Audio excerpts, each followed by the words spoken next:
esse tema, na verdade, é um tema que eu venho já estudando já há algum tempo, que se é uma coisa que advogado adora fazer, é quando sai uma lei nova, é ficar buscando nas vírgulas, nos pontos, nas palavrinhas, no que falta, no que não falta, onde está o defeito, onde está a brecha.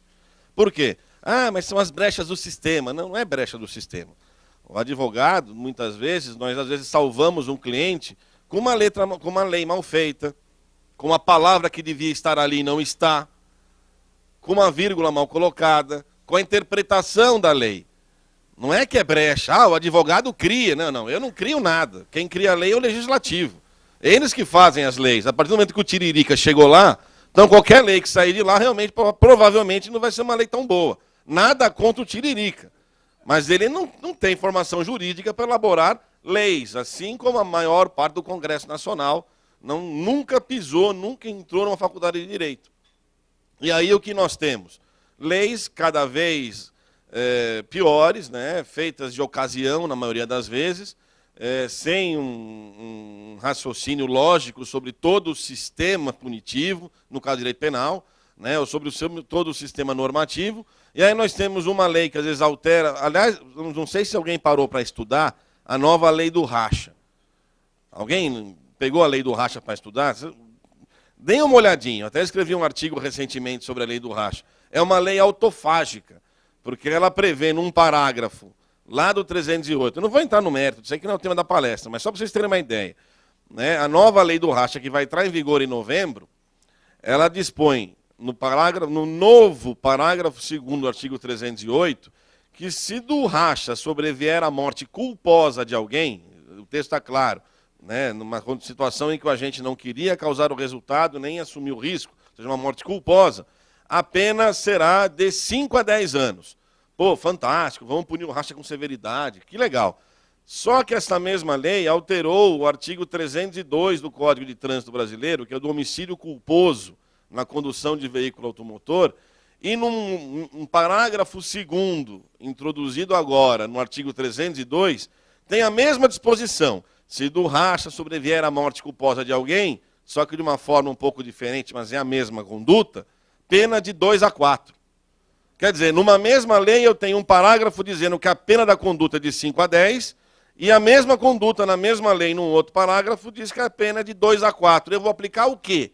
Bom, eu como advogado vou aplicar 2 a 4, óbvio. Vou lutar por isso até o fim do processo. É uma questão de indúbio pro réu. Agora vejam como a lei é mal feita. E no nosso caso aqui das leis secas, vamos assim dizer, eu falo leis secas porque nós tivemos, na realidade, uma redação original da embriaguez ao volante e depois 2 leis secas que alteraram o artigo 306. Nós vamos ver, né, com o passar da palestra, que essas leis elas foram mal redigidas também. Né?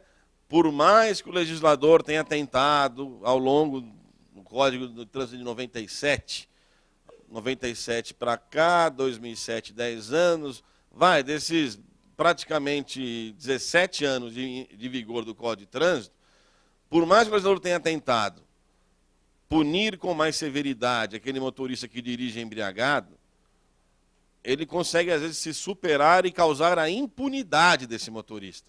Ele consegue justamente levar a situação para o caminho contrário. Basta, às vezes, o motorista ter uma boa orientação, ter um mínimo de inteligência, que ele acaba nem sendo punido. Né? Então, vamos dar uma olhadinha nessa situação toda. Né? Vamos começar inicialmente, para ser bem redundante, vamos começar do início. O início, tá? Primeira coisa, nós temos que entender o que é o artigo 306, que é o artigo que prevê a conduta de embriaguez ao volante. Tá? O artigo 306, gente, ele foi criado pelo Código de Trânsito Brasileiro, que é na Lei 9.503 de 97, e até 97 não existia crime de embriaguez ao volante. Aliás, não existiam o que nós hoje chamamos de crimes de trânsito. Tá? Os códigos de trânsito anteriores ao de 97 nunca tiveram previsões expressas sobre crimes de trânsito, praticados no trânsito, especificamente de trânsito. Tá? Até então, até 97, como é que nós puníamos essas condutas? Elas eram trazidas para o Código Penal ou para a Lei de Contravenções Penais. Então, aplicava-se a direção perigosa, o dirigir sem carteira era contravenção penal, hoje é crime. Né? No caso de morte, eu aplicava ou o homicídio culposo do Código Penal ou o doloso do Código Penal, e assim também para lesões corporais. Então, eu não tinha uma especificidade de crimes de trânsito. Isso só surgiu em 97, com o Código de Trânsito Brasileiro, a Lei 9.503 de 97. Então, na Lei 9.503 de 97, nós temos lá 2 capítulos que prevêem esses crimes. Um capítulo inicial, entre os artigos 291 e 300, que prevê condutas genéricas para todos os crimes de trânsito, então a aplicação da transação penal, quando é possível, quando não é possível, a discussão com relação à prestação pecuniária. Né? E aí eu tenho um capítulo seguinte, dos artigos 302 até o 312, se eu não me engano, posso estar talvez um pouco equivocado, até o 312, se eu não me engano, que prevê exatamente as condutas criminosas de trânsito. Aí eu tenho embriaguez ao volante, eu tenho racha, eu tenho o dar o veículo à pessoa inabilitada ou sem capacidade para dirigir, né? Eu tenho o homicídio culposo na condução de veículo automotor, a lesão corporal culposa na condução de veículo automotor, enfim, todos esses crimes que hoje são específicos e chamados de trânsito. Ah, então eu não tenho mais crimes de trânsito no Código Penal. Na verdade, nós nunca tivemos crimes de trânsito no Código Penal. O que nós tínhamos eram crimes no trânsito. E aí, por ausência de previsão legal, eu tinha que aplicar o Código Penal. Hoje, o Código Penal ficou secundário nesse tipo de assunto. Até pelo princípio da especificidade, né, da especialidade, se eu tenho uma lei especial que prevê crimes específicos de trânsito, eu não vou mais aplicar o Código Penal, que tem caráter de lei geral. Estão lembrados disso na faculdade? Havendo conflito de normas, né, prevalece a lei mais específica, a lei pelo princípio da especialidade. Então, o Código Penal hoje ele é subsidiário nessa matéria. Ah, mas por que eu continuo aplicando? A lei de trânsito não tem homicídio doloso, por exemplo. Né? Então, quando se fala em homicídio doloso no trânsito, né, o que eu aplico? Código Penal, por ausência de previsão expressa na lei especial. Mas saibam, então, que hoje, quando eu falo em crimes de trânsito, eu tenho uma separação. Crimes de trânsito específicos estão lá nos códigos de trânsito. Crimes no trânsito são aqueles que eu não posso aplicar a lei de trânsito por ausência de previsão legal, e eu aplico, então, o Código Penal de forma secundária. Então, a lesão corporal dolosa, o homicídio doloso, tudo isso está lá, realmente, ainda no Código Penal, porque não tem na previsão expressa no Código de Trânsito. Tudo bem até aqui? Certinho? Bom, com relação aos crimes de trânsito, gente, já falei, né, ele tem 2 capítulos, as disposições gerais, né, na primeira parte dos artigos 291 e 300, e um outro capítulo específico para crimes de trânsito. Especificamente com relação ao nosso tema aqui, embriaguez ao volante, as leis secas, etc. e tal, eu tenho que pensar nessa lei em 3 momentos diferentes. Primeiro momento é da redação original do Código de Trânsito. Ou seja, o artigo 306 em sua forma mais pura, sem que o legislador tivesse metido a mão e feito um monte de besteira. Né? Então, o artigo 306 inicial. Né? Aí, passados mais ou menos 11 anos, em 2008, nós tivemos a primeira lei seca, que é a 11.705 de 2008, que alterou pela primeira vez o artigo 306. Aí eles perceberam que, eles quem?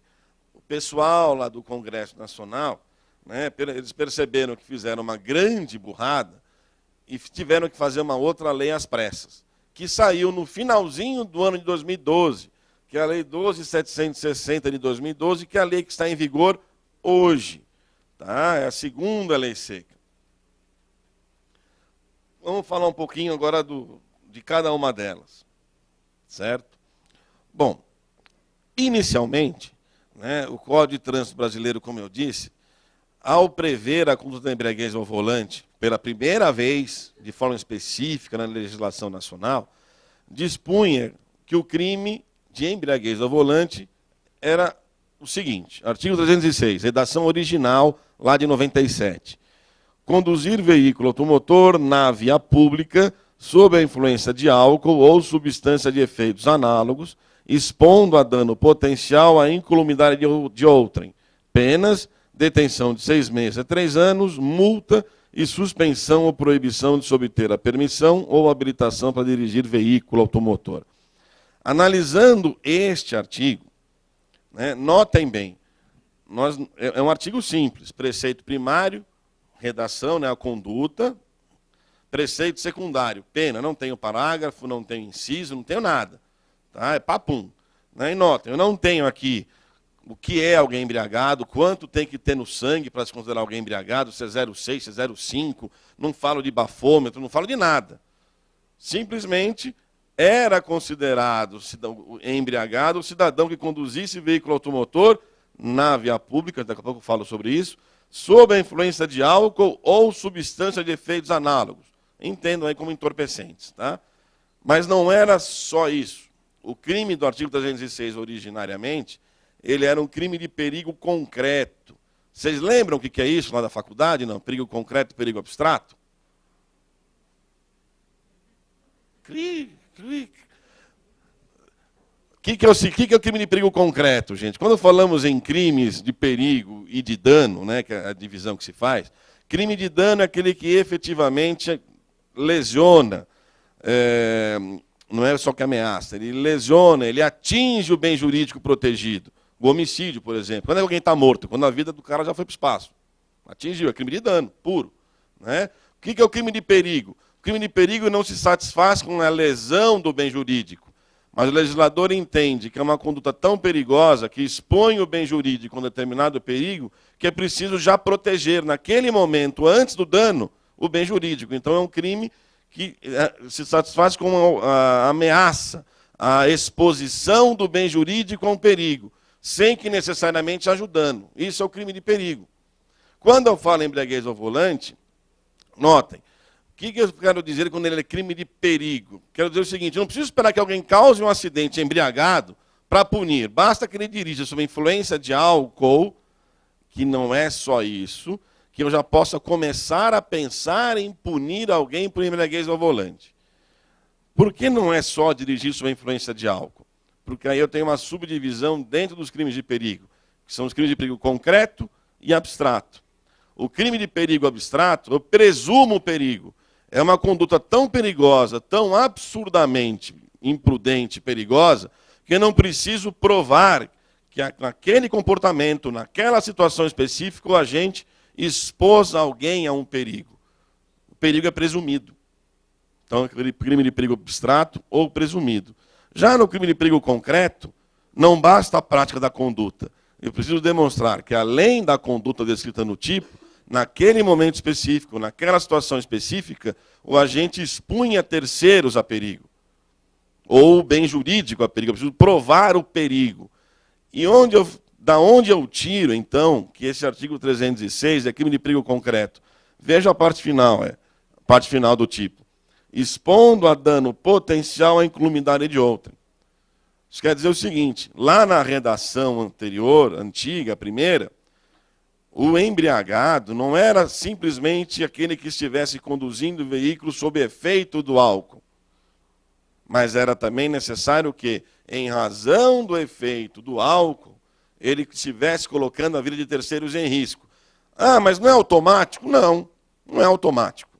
Até porque, lembrando as lições da faculdade, quando eu falo em embriaguez, eu tenho desde o cidadão que tomou 2 copinhos de chopp, de uma caipirinha, ele não perdeu totalmente os reflexos, mas está levemente alterado, até o cidadão que bebeu uma garrafa inteira de tequila e pula de um barco, como aconteceu com o mexicano.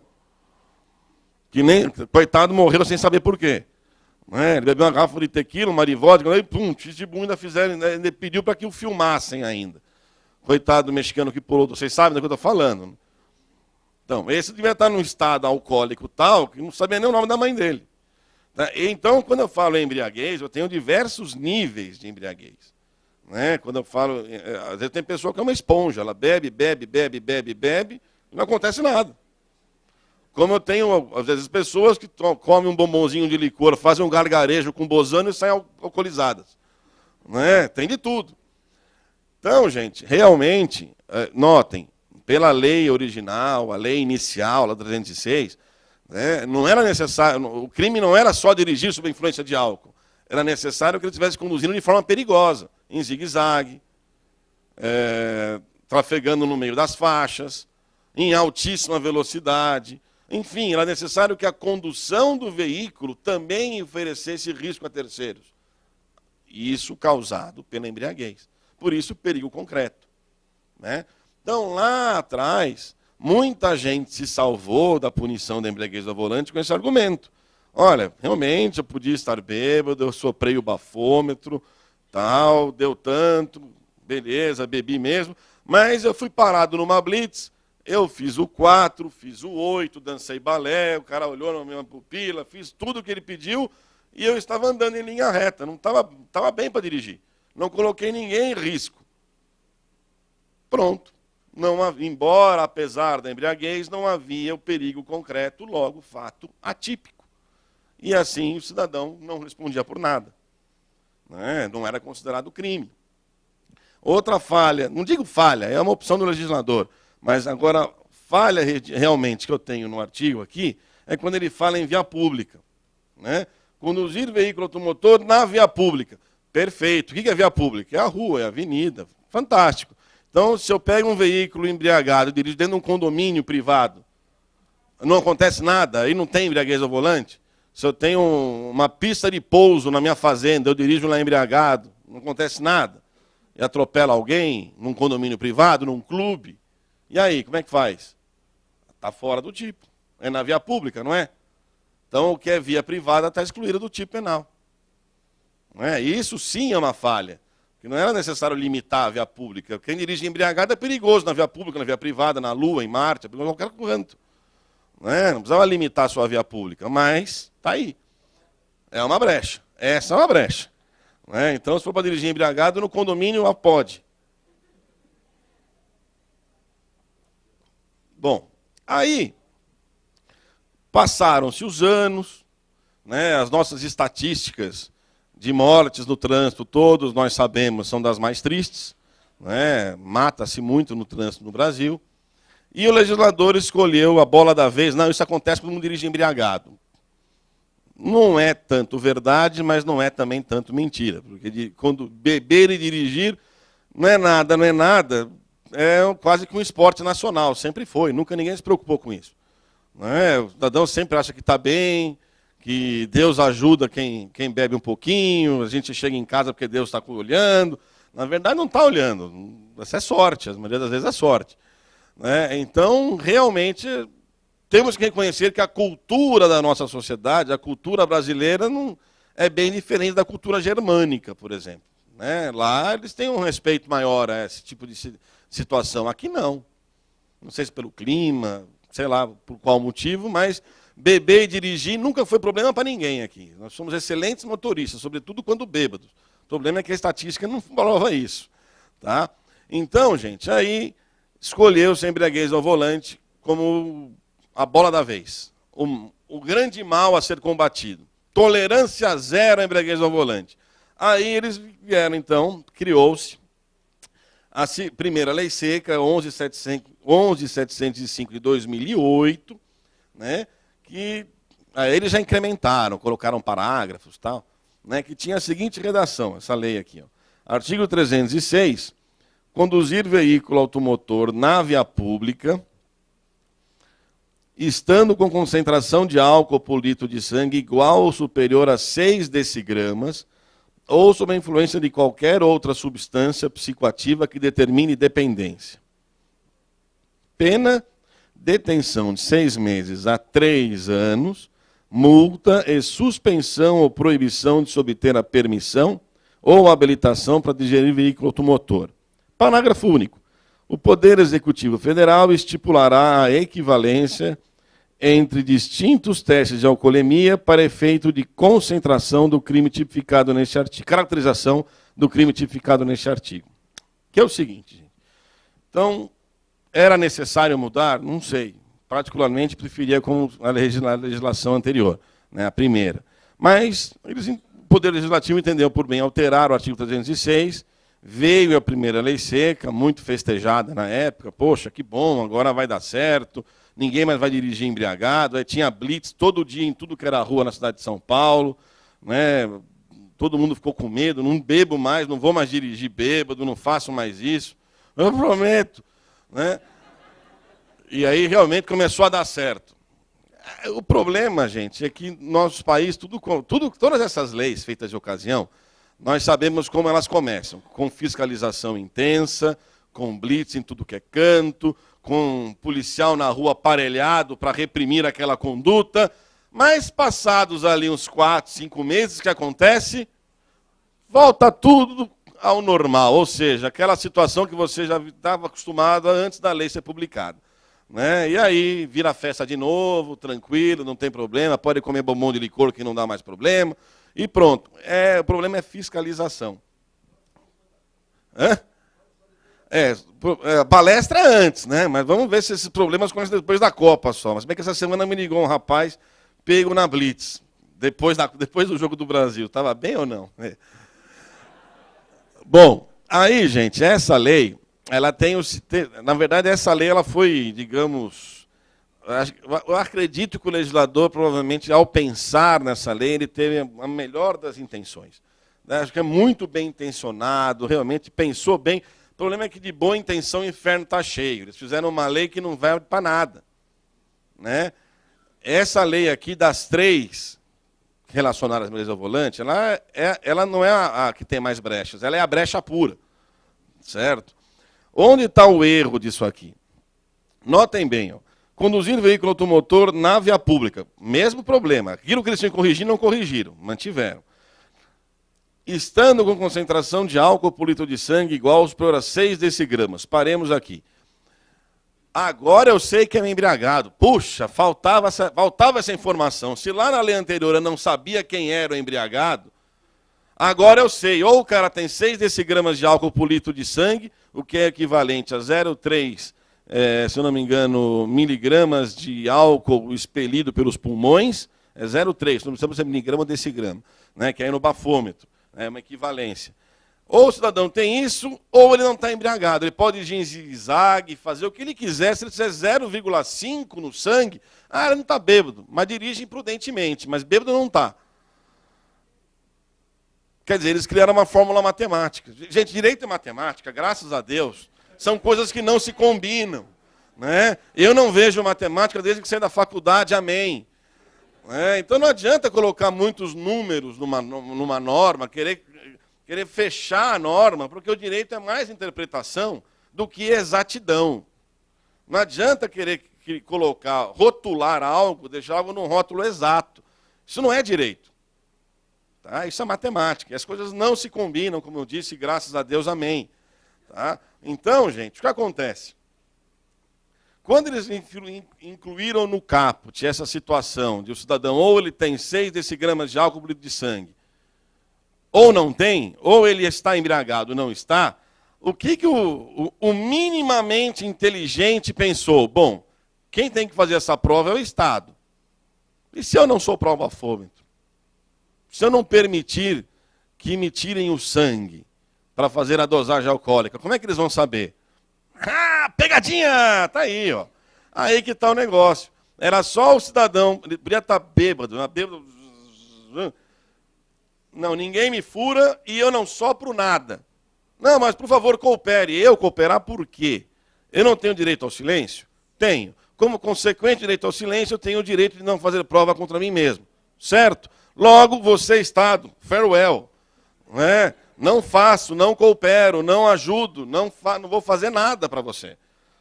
Levava um cidadão lá para o IML, ele fazia uma reta num L, tinha hálito etílico, pupila típica de quem estava realmente sob efeito de álcool, não falava lé com cré, a língua blá, blá, enrolada, o médico atestava que ele estava embriagado, mas o médico sabe dizer olhando, você tem 0,62 no sangue.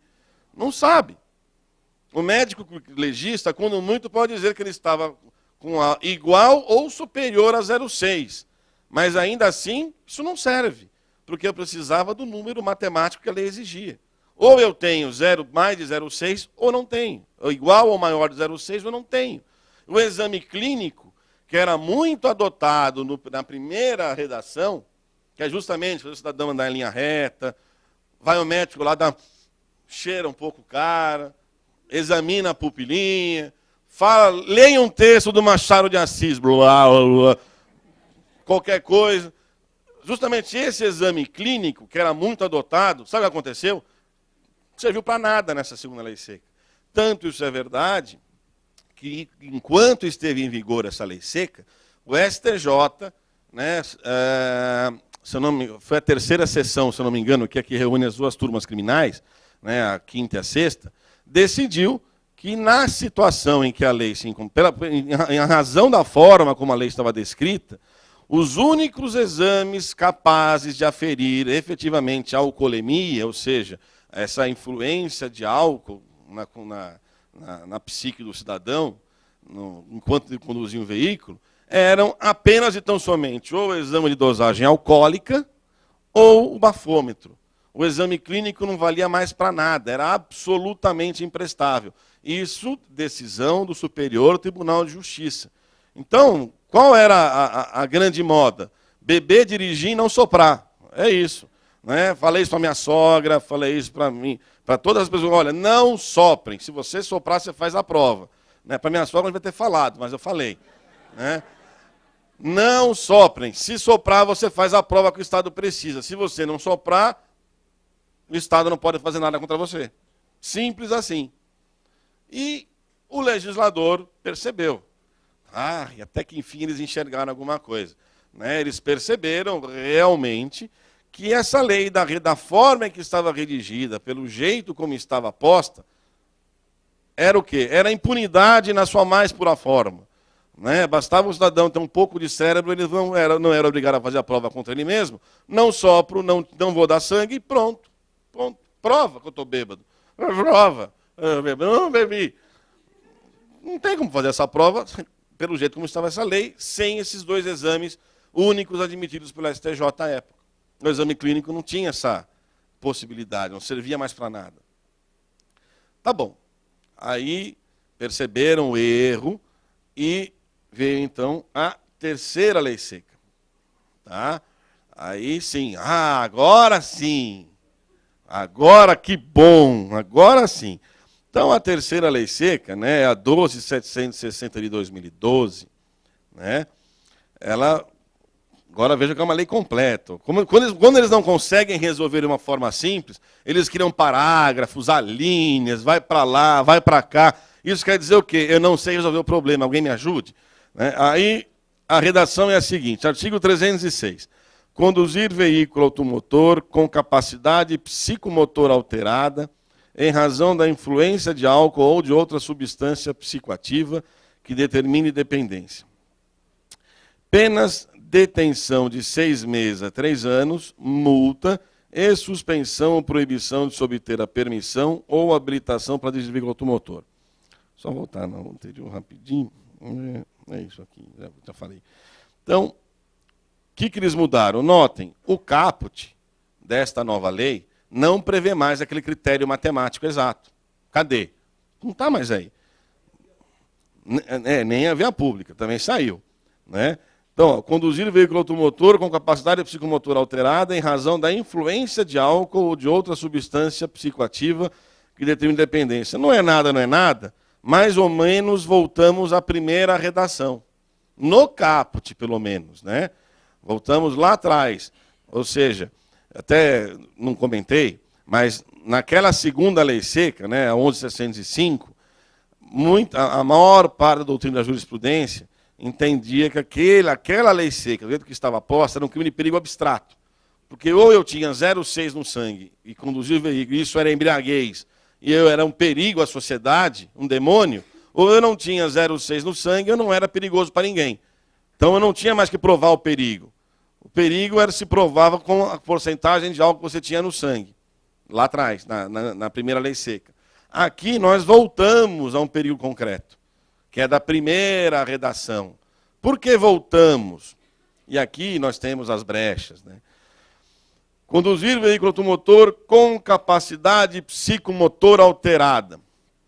Aí está o novo X da questão, né? Capacidade psicomotora alterada. Como vocês podem perceber, não temos simples, algo fácil de se compreender, né? Uma coisa lógica, quem bate o olho percebe que é capacidade psicomotora alterada, uma redação perfeita, obviamente que não, né? Definam-me o que é capacidade psicomotora alterada. Pois é essa a reação, né? Então, só que o cidadão ele tem que estar, em razão da influência do álcool, com isso aí, com a capacidade psicomotora alterada. E quem tem que fazer essa prova? O Estado, de novo. Só que essa prova, pelo menos, ela pode ser aferida, né, por outros meios, que não apenas o bafômetro e o exame de dosagem alcoólica no sangue. É aí que entram os parágrafos. Daqui a pouco eu volto para essa questão da capacidade psicomotora. Como na lei anterior, o STJ restringiu a prova da embriaguez a 2 únicos exames, isso foi a grande falha daquela lei, o legislador, ao alterar, então, a primeira lei seca, passando para essa segunda, ele pensou, bom, eu tenho que expandir o meio de prova, eu tenho que pensar em como fazer essa prova da embriaguez. Senão vai dar na mesma, todo mundo vai dizer que não está embriagado e eu vou ser obrigado a acreditar. Então, o que o parágrafo 1º dispõe? Em primeiro lugar, o parágrafo 1º está dizendo em quais situações eu posso considerar alguém embriagado. O que é a influência de álcool, né? As condutas previstas no caput serão constatadas por... Como eu constato que é a influência de álcool que o caput está mencionando? Primeiro, aí ele trouxe o critério matemático para cá, ó. Concentração igual ou superior a 6 decigramas de álcool por litro de sangue, ou igual ou superior a 0,3 miligrama de álcool por litro de ar alveolar, é o bafômetro. Ou, então esse aqui é matemático, ou eu tenho isso ou não tenho. Para evitar aquele problema, vem o inciso 2. Sinais que indiquem, na forma disciplinada pelo CONTRAN, a alteração da capacidade psicomotora. Aí existe uma resolução própria do CONTRAN, né, que se assemelha muito ao exame clínico, que vai atestar justamente quando a capacidade psicomotora estará alterada ou não. Então, notem, o nosso exame clínico agora tem uma importância muito grande. Se na legislação anterior o exame clínico não servia para nada, agora é o oposto. Tá? Porque a capacidade psicomotora do cidadão será aferida justamente a partir do exame clínico. Anda em linha reta, deixa eu ver sua pupila, deixa eu ver seu hálito. Tudo aquilo que na legislação anterior perdeu valor, agora voltou. Só que não é só isso. Parágrafo 2º. Aqui não digo uma brecha, mas é um problemão dessa lei. A verificação do disposto neste artigo poderá ser obtida mediante teste de alcoolemia, exame clínico, perícia, vídeo, prova testemunhal ou outros meios de prova em direito admitidos, observado o direito à contraprova. Vou ler o parágrafo 3º para finalizar. O CONTRAN disporá sobre a equivalência entre os distintos testes de alcoolemia para efeito de concentração do crime tipificado neste artigo. Aí é a equivalência do exame de dosagem alcoólica com bafômetros, não tem muita importância. Parágrafo 2º, agora é o nosso problema, gente. Mas não é um problema de brecha, de vou me salvar por aí. Não é isso. Tá? O parágrafo 2º nos traz um problema de ordem constitucional. Estão lembrados quando eu falei agora há pouco tempo que eu tenho direito ao silêncio, logo não sou obrigado a fazer prova contra mim mesmo, tudo isso que eu falei? Fantástico. Esse parágrafo 2º, gente, ele cria uma situação nefasta para nós todos aqui, para o cidadão. Tá? Ele inverteu isso. A partir do momento que a prova da embriaguez, ou seja, tanta concentração de álcool tal no sangue, nos alvéolos, ou, sobretudo, os sinais que indiquem na forma chamada pelo CONTRAN, da capacidade psicomotora alterada, a partir do momento que eu permito que a prova dessas situações possa ser obtida a partir de prova testemunhal, vídeo, o que mais que fala aqui? Prova testemunhal e o vídeo, é o que mais me dá medo, porque o exame clínico, tudo bem, é o médico legista que faz, é a perícia também. Mas prova testemunhal, principalmente, vocês concordam comigo se você pega um cidadão, um agente de trânsito, num dia azedo, no dia em que o time dele perdeu, Ele acha que você está embriagado. E você, não estou, desculpa, eu realmente não escovei o dente hoje, eu sei lá, eu não estou embriagado, tomei um remédio, só isso. Ele vai dizer que você está embriagado até o final dos dias dele. Ele vai manter essa posição. Se você pega um agente de trânsito, você às vezes, sabe o que você está falando? Você está embriagado. Não estou, só quero saber o que você está falando. Não, você está embriagado porque eu não gostei de você. Ou seja, um agente de trânsito mal intencionado, um policial militar mal intencionado, alguém que te para numa blitz e acha que você está bêbado, sendo que ele não é perito, e põe isso no papel, como é que você vai provar o contrário? Essa prova testemunhal. Como é que você vai provar o contrário? Bafômetro, por favor, eu quero fazer um bafômetro. Quer dizer, inverteu-se a lógica, inverteu-se a ordem. Agora, você se vê na situação de realizar esses exames para provar aquilo que o cidadão está dizendo, para provar o contrário daquilo que estão dizendo. Colocou no colo do cidadão o dever de fazer a prova, que é o exame clínico, que seja, mas o bafômetro é o exame de sangue. Sob o aspecto constitucional, gente, isso é um absurdo. Quer dizer, agora, de uma situação em que, beleza, não faço bafômetro, ninguém me pega, agora, por favor, eu quero um bafômetro para dizer que, o contrário do que ele está falando, para eu provar que eu não estou bêbado. Então, inverteu-se. O ônus da prova agora caiu no colo do cidadão. Porque se o agente de trânsito afirmar, atestar que você está bêbado, e ele, na condição de testemunha, mantiver essa posição em juízo, você não fez o bafômetro lá atrás, como é que você vai provar o contrário? De que forma? Você vira refém do cidadão, refém do agente de trânsito. É a palavra dele, que tem fé pública, contra a sua, que é um bêbado vadio, um bêbado que saiu do bar, um psicopata no trânsito.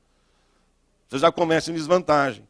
Então notem que esta lei, por melhor que fosse a intenção do legislador de corrigir a lei anterior, trouxe esse problema para nós, colocou no nosso colo o problema. Ou você faz o bafômetro e prova que não está bêbado, ou você conta com a boa vontade do agente de trânsito que vai dizer que você não está bêbado, que ele é bonzinho. Se ele disser o contrário e mantiver a palavra, você está, encrencado. Entenderam a inversão da lógica agora? Isso, sob o aspecto constitucional, volto a dizer, é uma verdadeira heresia.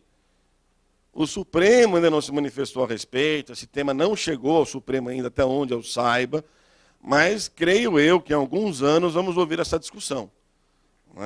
Isso é matéria, sim, para ser melhor debatida, melhor analisada, porém, enquanto o Supremo não se pronuncia, enquanto nada disso chega ao Supremo, nós aqui, pobres cidadãos, temos que fazer o quê? O bafômetro. Agora, se você não faz o bafômetro, você toma multa, é uma multa administrativa automática, que no meu entendimento também é inconstitucional, e, além disso, você não contando com a boa vontade do agente de trânsito, você ainda vai responder a um processo por embriaguez ao volante, tendo aquele cidadão como principal testemunha do Ministério Público. Vai você dizer o contrário. Tá? Então, é um problema realmente sério. Porém, e aí entra a brecha, só um instantinho, paradinha para beber. Hidratação da garganta. O que acontece nesta lei? Como eu estava falando, nós voltamos a ter hoje uma lei de perigo concreto. A embriaguez ao volante hoje não se satisfaz apenas com a influência do álcool na condução. Tá? Eu preciso também provar que a capacidade psicomotora está alterada. E a melhor prova para se obter, o melhor exame para se obter essa prova é o exame clínico. Pois bem, então vamos supor que alguém não se sujeite ao exame clínico, não faça bafômetro, não coopere, exercendo o seu direito constitucional de não produzir prova contra si mesmo. O Ministério Público, baseado na palavra lá do agente de trânsito, que está bêbado, vai denunciá-lo. Vai denunciar aquele cidadão por embriaguez ao volante. No entanto, da mesma forma que, para nós, às vezes, houve essa inversão da lógica, às vezes é interessante fazer o bafômetro, o MP também tem um pepino na mão. Ele tem que provar que o cidadão, apesar da embriaguez, estava com a capacidade psicomotora alterada. E se isso não é provado, o que acontece? Eu tenho um fato atípico, porque não basta apenas a concentração de álcool, sinais de embriaguez. também tem que ficar demonstrada por uma questão de legalidade a capacidade psicomotora alterada. Né? Então, existem diversas decisões, né? Sobretudo no Tribunal do Rio Grande do Sul, tem uma aqui de São Paulo também muito boa, já absolvendo o cidadão justamente por essa ausência de perigo concreto. Justamente porque, apesar de ele ter sido flagrado com tanto de álcool no sangue, no Ministério Público não fez menção na denúncia a capacidade psicomotora alterada. Não fez menção na denúncia a exposição de dano que ele estava expondo às demais pessoas no trânsito. E sem essa preocupação, e quando o PMP não se preocupa com esse detalhe, ele, de certa forma, está ajudando o réu. Tá? Isso aí, sim, torna a situação atípica. Agora, é necessário explorar. Né? É necessário o advogado enxergar, analisar, ler a denúncia com cautela. Né? Não é... E óbvio, mas isso é pacífico, é tão fácil assim como você está falando? Evidentemente que não, gente. Se fosse fácil, não precisava dar palestra. Não é fácil. Estou dando aqui um toque da jurisprudência. É uma orientação jurisprudencial. Agora saibam vocês que no sentido contrário também tem.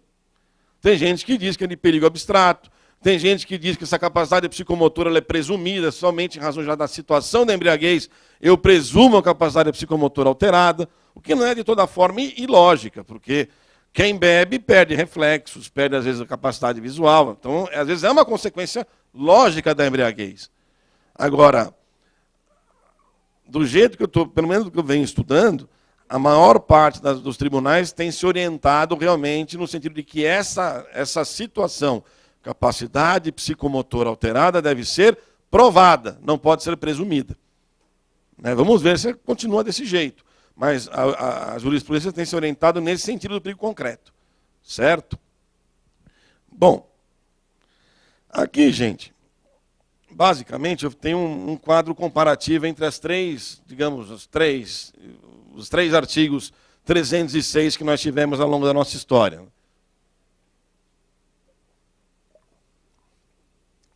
Notem que quando eu falo da Lei 11.705, lá também, apesar de particularmente entender que era crime de perigo abstrato, né, ou seja, tem 06 ou não tem, e ponto, né, existem poucos acórdãos, mas existem também afirmando que ali está presente também o perigo concreto.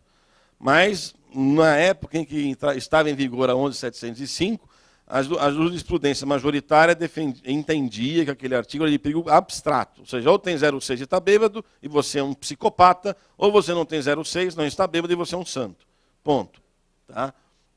Mas, notem, então, quantidade de álcool. Na redação original, não tinha nada disso.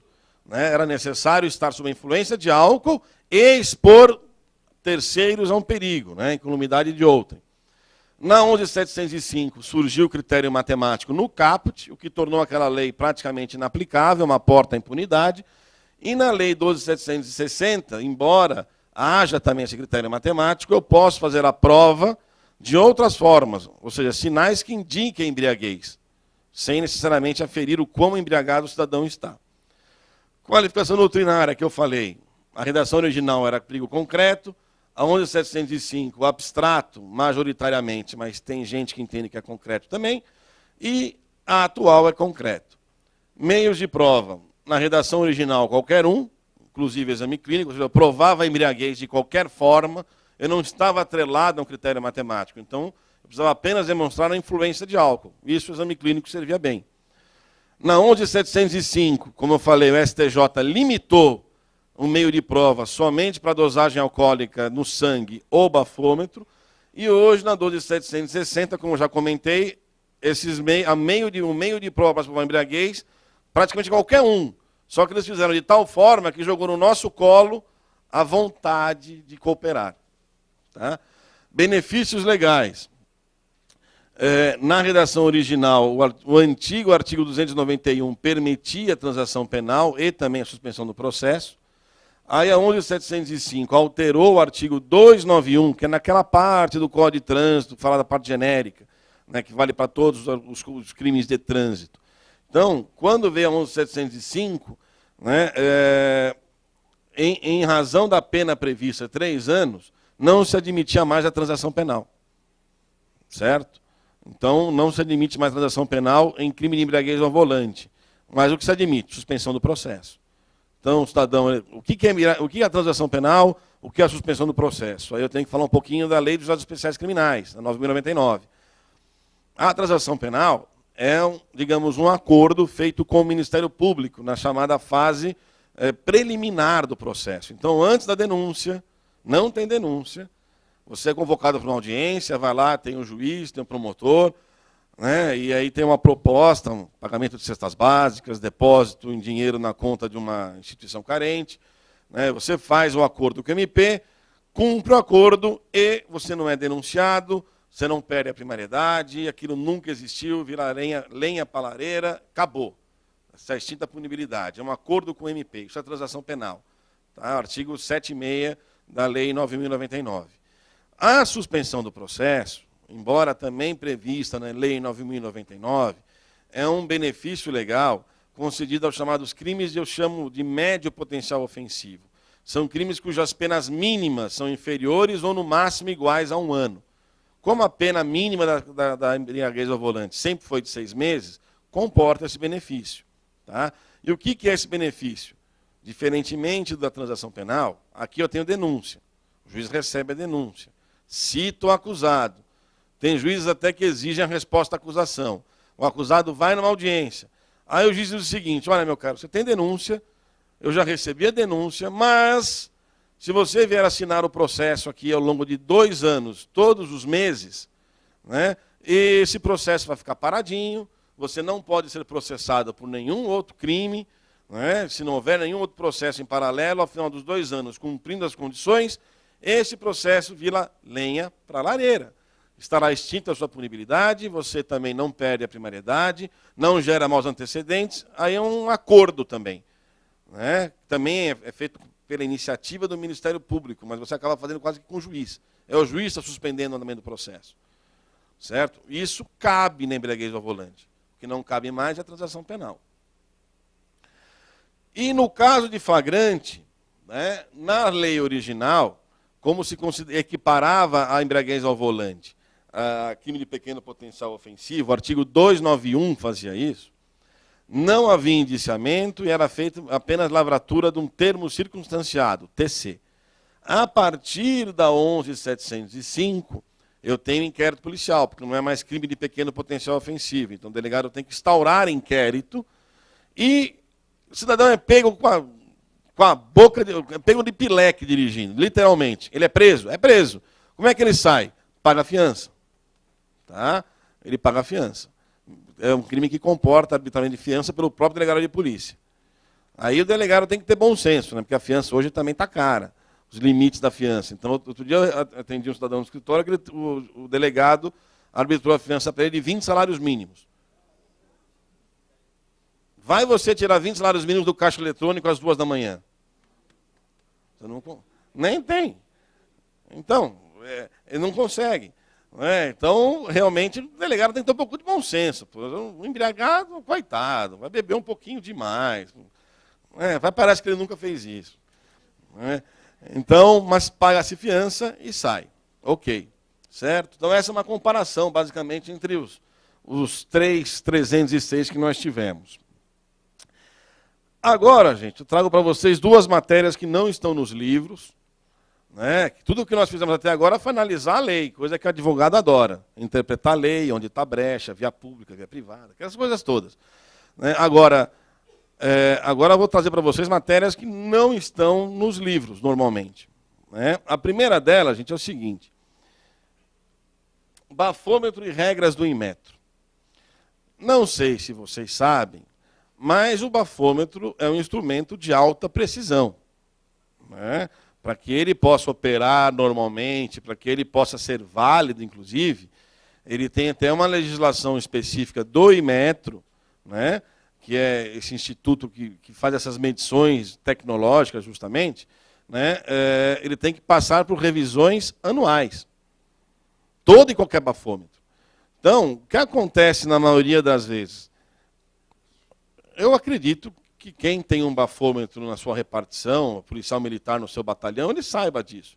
Mas, às vezes, por falta de tempo, eles talvez não consigam levar o bafômetro para ser aferido anualmente. Então, isso tem jurisprudência. Olha, se vocês pesquisarem, inclusive no Tribunal de Justiça do Rio Grande do Sul, tem a rodo. Aqui em São Paulo, eu tentei aqui no HC, num caso meu, perdi. Minha questão está em Brasília. Mas no Rio Grande do Sul tem muitos casos assim. Então, o que acontece? Esse bafômetro ele tem que ser aferido anualmente. Primeiro, ele é aferido quando sai da fábrica, né, a aferição inicial. Aí é entregue no departamento X. Os responsáveis por esse bafômetro devem levar o aparelho uma vez por ano para ser novamente aferido no Inmetro. Para quê? Para o Inmetro ajustar, ver se ele está bem, se não está, se está marcando mais, marcando menos, para deixá-lo nos trinques, vamos assim dizer. Né? Bonitinho, funcionando perfeitinho. Se não é levado, o que o advogado, o que um bom advogado alega? Olha, esse bafômetro é imprestável. Como assim? Marcou que você está bêbado, que seu cliente estava bêbado, um pileque homérico. Mas ele não estava bêbado, seu bafômetro está com defeito. Como é que o senhor sabe? Porque aqui na ficha, que quando vocês sopram no bafômetro, sai um papelzinho, uma fichinha, dizendo a hora, às vezes a repartição que está com o bafômetro, quanto deveria ter, quanto foi aferido, e sai também a informação quando deve ser novamente levado ao Inmetro, ou quando foi a última revisão daquele aparelho.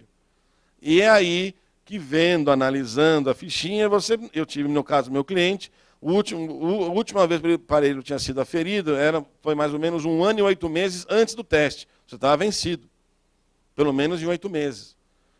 Aí entrei com HC, perdi de 2-1 aqui, ainda tive um voto. Mas é uma tese que não é muito discutida. Mas é uma tese que realmente é interessante, porque é uma questão objetiva. Ou o bafômetro está aferido, está em dia, ou não está. E se ele não estiver em dia, eu posso acreditar que aquele resultado efetivamente é válido? É discutível. A partir do momento que o resultado passa a ser discutível, indúbio, pro réu, logo o senhor não está bêbado. Pelo problema do bafômetro. Eu não posso, se o resultado não é certo, ou não é 100% certo, eu não posso considerá-lo como válido, para fins penais. Logo, o fato é atípico. Não posso afirmar que o senhor está embriagado, como o aparelho disse. E lá no Rio Grande do Sul, volto a dizer, existem N acordos nesse sentido, absolvendo o cidadão justamente pelo fato do bafômetro não estar devidamente em dia com essas aferições do Inmetro. É um ponto muito interessante isso aqui, realmente, porque pouca gente sabe, isso não é falado em faculdade, não está nos livros, mas está na jurisprudência. E aí, até nesse meu caso, eu fui atrás, fui lá, peguei pela internet não os manuais, as resoluções do CONTRAN a respeito, está tudo lá, tem que passar de ano em ano. E se não passar de ano em ano, eu começo a duvidar do resultado daquele aparelho. Certo? Então, essa primeira. Aliás, aqui eu cito até uma jurisprudência, aqui, justamente do Rio Grande do Sul. Apelação criminal, embriaguez ao volante, está até aqui. Bom, outra questão interessante, como eu já mencionei há pouco, é essa questão do perigo concreto e perigo abstrato. Já expliquei para vocês o que é uma coisa, o que é outra. Então, perigo concreto, é necessária a comprovação do perigo. Perigo abstrato, o perigo é presumido. E onde isso entra na nossa matéria aqui, no nosso tema? Justamente nessa questão de entender o crime 306, ora como perigo concreto, ora como perigo abstrato. Grosso modo, gente, como eu coloquei naquela planilhinha agora há pouco, os 3 artigos, o do original, o da primeira lei seca e o da segunda lei seca, podem ser entendidos como perigo concreto, em que pese o artigo da primeira lei seca, majoritariamente ter sido entendido como de perigo abstrato.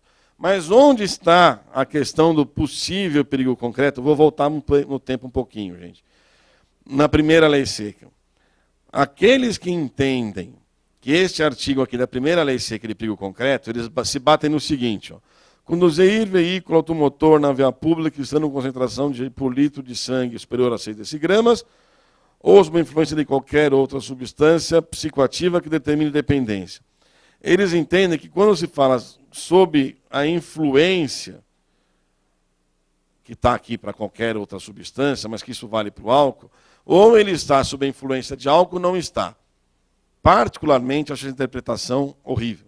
Tá? Para mim, esse artigo aqui é, sim, de perigo abstrato. Que ou eu tenho 0,6 ou não tenho.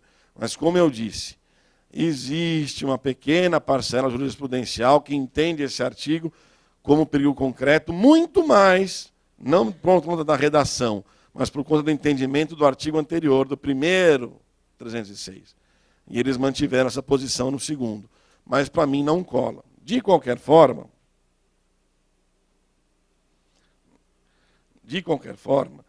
entender esse artigo como perigo concreto ou perigo abstrato pode ser, às vezes, a solução dos seus problemas.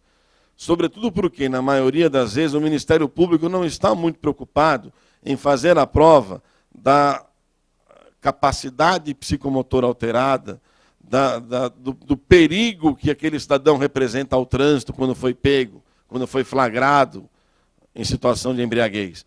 Normalmente, o Ministério Público não se preocupa com isso, ele se preocupa com o número matemático. Ou seja, se tem 0,6, se não tem, se o exame clínico atestou que ele está embriagado ou não. Normalmente o MP se preocupa com a parte objetiva da questão.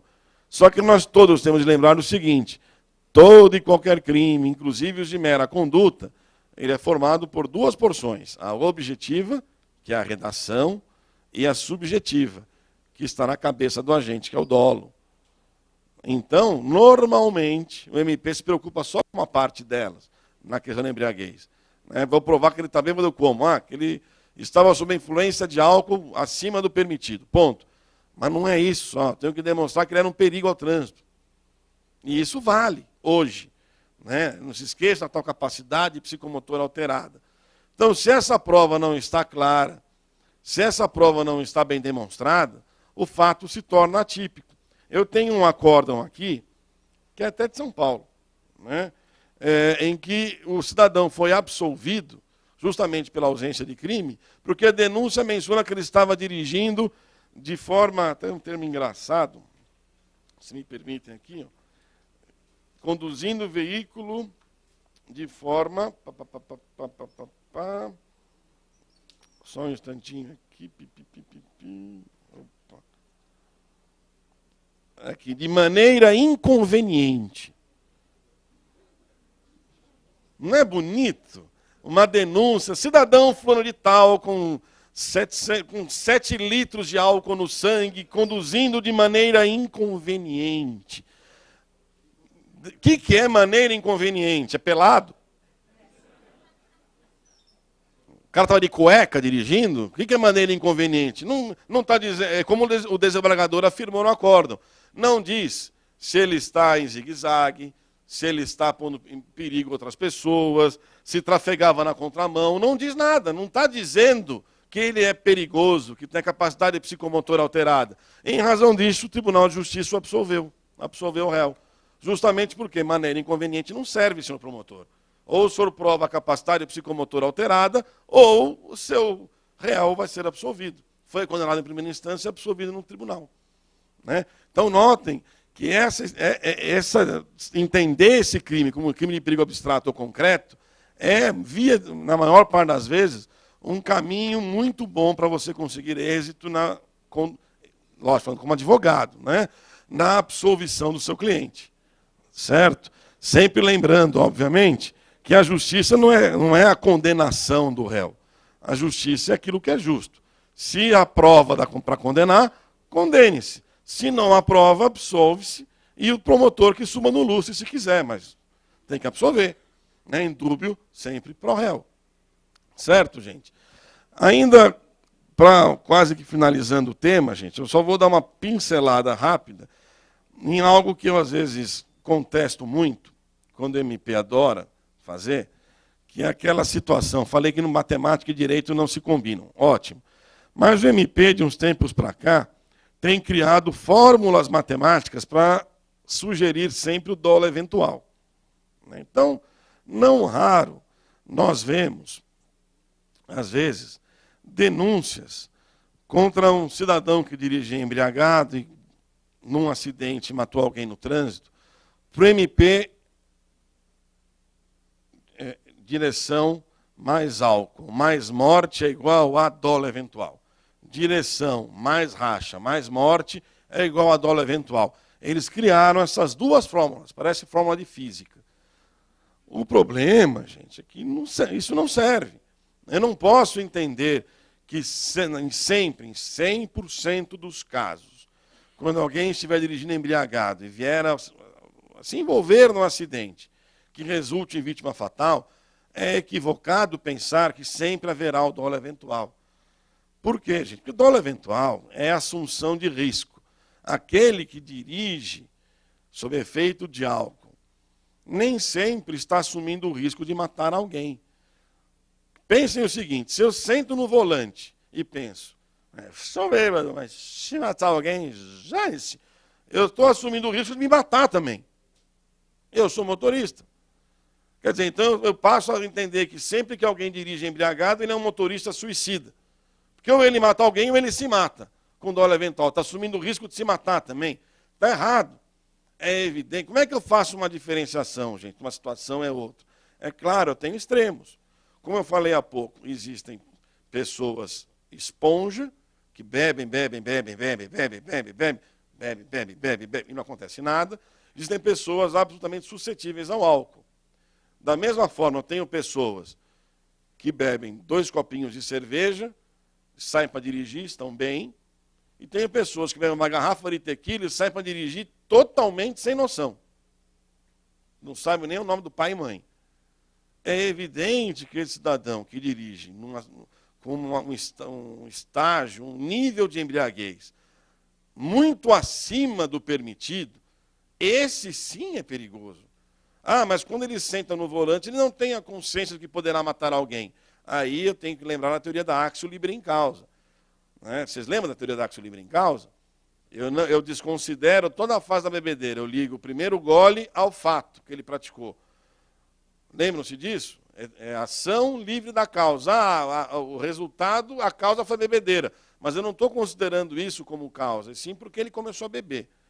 Se ele começou a beber, não soube parar e exagerou demais, ele se torna um potencial criminoso. Aí sim eu posso talvez entender a conduta como uma assunção de risco. Ele não tinha a mínima condição de dirigir.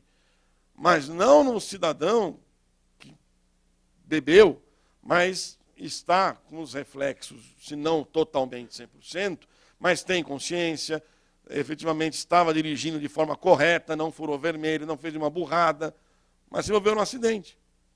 Isso não é dolo eventual. Isso é culpa consciente. O que é culpa consciente? É o cara que acredita, ele pratica a conduta acreditando na própria habilidade, acreditando em si mesmo. Não que ele é o bom, não é isso. Mas que eu sou um piloto razoável, que eu vou chegar em casa bem. Eu não estou bêbado, eu acredito no meu potencial, acho que estou bem para dirigir. Se ele entra num volante, senta no volante com essa consciência, isso jamais poderá ser dolo eventual. Isso é culpa consciente. Agora, quem exagera e pega o volante, às vezes não está nem ciente quem ele é. Esse cidadão, sim, se não a fórmula matemática, mas ele realmente é um potencial criminoso e oferece perigo. A mesma coisa no racha. Eu sempre bato na tecla o seguinte, o racha, mais do que qualquer conduta, o cidadão que tira a racha, ele se acha bom piloto. Ele fala, eu sou o bom, sou o bom no volante, ninguém me pega. Se eu levar ferro e fogo, sempre vai ser culpa consciente, então, porque ele acredita na habilidade dele. Então, uma coisa é tirar um racha, outra coisa é fazer roleta russa. Roleta russa, depende da habilidade. O cara que fura todos os... Imagina alguém que entra na Juscelino Kubitschek ali na Marginal e quer chegar no Parque de Ibirapuera. Eu vou varar todos os vermelhos que estiver na minha frente. Depende da habilidade dele. É sorte pura. Isso é dolo eventual. Pode ser, como queiram chamar, mas isso para mim é sorte pura. Não depende da habilidade dele, se ele é bom motorista, se não é. Se vier um cara cruzando no verde certinho, conduzindo, bonitinho, indo para casa, e ele está milhão e fura o vermelho, vão colidir. Não tem como evitar. Aí eu tenho um dolo eventual clássico. Agora, no racha, eu também não sou favorável a essa ideia da fórmula matemática. Tirar a racha num local muito habitado, num local cheio de gente é uma coisa. Agora, tira a racha numa avenida, com pouca gente assistindo, ou quem está lá sabe o que está fazendo, não é no meio do trânsito, é diferente. Então eu tenho que analisar conduta e conduta. Essa questão do dolo eventual é um fetiche do Ministério Público, eles adoram. É evidente, porque uma coisa é o homicídio culposo, a outra é o homicídio doloso, leva o cara para a júri, dá holofote, dá mídia, o processo vai demorar anos, vai ter o tribunal do júri, que delícia. A outra é o homicídio culposo, que não dá ibope. Então, quando se depararem com uma situação dessas, analisem sempre a conduta descrita na denúncia. Via de regra, o promotor adora se enforcar na denúncia. Ele põe um homicídio doloso, mas ele descreve, às vezes, um fato culposo. E notem bem, gente, se fosse do legislador a ideia de que os crimes de trânsito fossem, na sua maioria, dolosos, eu teria no Código de Trânsito um homicídio doloso na condução de veículo automotor. Não tenho. Os únicos tipos de dano no Código de Trânsito brasileiro, homicídio e lesão corporal, são culposos. O que isso nos dá a ideia? O que isso nos sugere? De que para o legislador, pelo menos o legislador que elaborou o Código de Trânsito brasileiro, o acidente de trânsito é, na sua maior parte, pelo menos, culposo. O dolo tem que ser sempre uma exceção. E para justificar a exceção, eu não posso me valer de fórmulas matemáticas já pré-criadas. Eu tenho que analisar caso a caso. Tá certo, gente? Bom, com esses temas eu termino aqui a palestra aqui. Espero que tenha esclarecido vocês a respeito do tema. Analisei as 3 leis secas e tal. E, eventualmente, fico aqui à disposição para alguma pergunta, algum questionamento. Muito obrigado pela atenção de vocês, gente. Obrigado.